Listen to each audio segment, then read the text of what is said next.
Si on est là aujourd'hui dans la rue, c'est pour défendre l'emploi avant tout dans le privé. C'était une date de l'industrie privée qui avait été prise. Et on est super content que la fonction publique se soit jointe à nous. Le secteur public, ils sont touchés.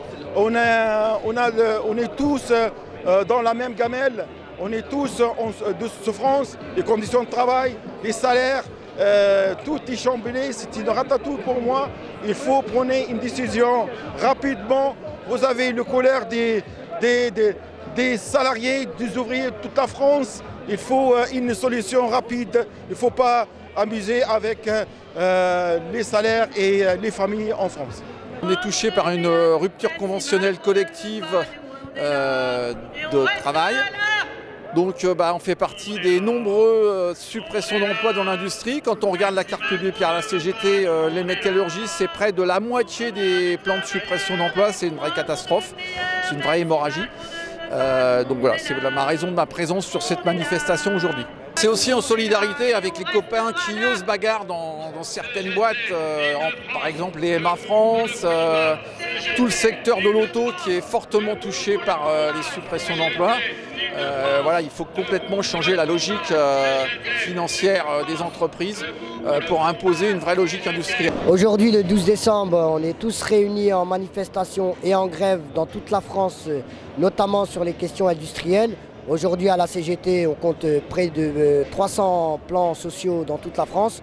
Nous, la métallurgie, on est plus qu'impactés aujourd'hui dans les fermetures de boîtes.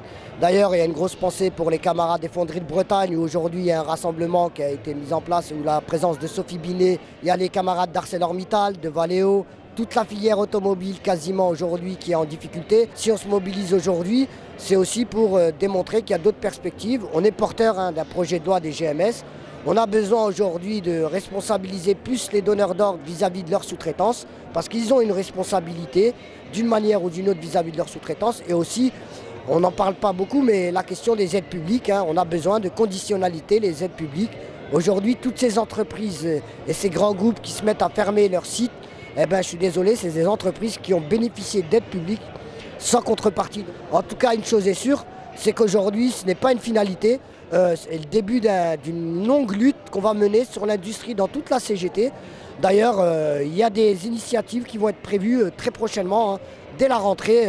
Le 12, c'était pour marquer le coup sur la question industrielle au regard de fermeture de sites. Mais dès la rentrée, nous prévoyons d'autres initiatives. D'ailleurs, on est sur tous les piquets de grève. Il y a beaucoup d'occupations aujourd'hui de sites. Je pense à MA France, occupation de sites, chez ArcelorMittal, la fonderie de Bretagne, je les ai déjà dites. Mais il y en a d'autres, Valeo, Tenneco, ou alors, aujourd'hui, on a même un patronat qui n'hésite pas à appeler les forces de l'ordre, ou voire utilise des boîtes de sécurité privées pour essayer d'intimider les grévistes. On se battra jusqu'au bout, en tout cas, pour maintenir le maximum d'emplois dans l'industrie et porter d'autres alternatives aujourd'hui sur l'industrie.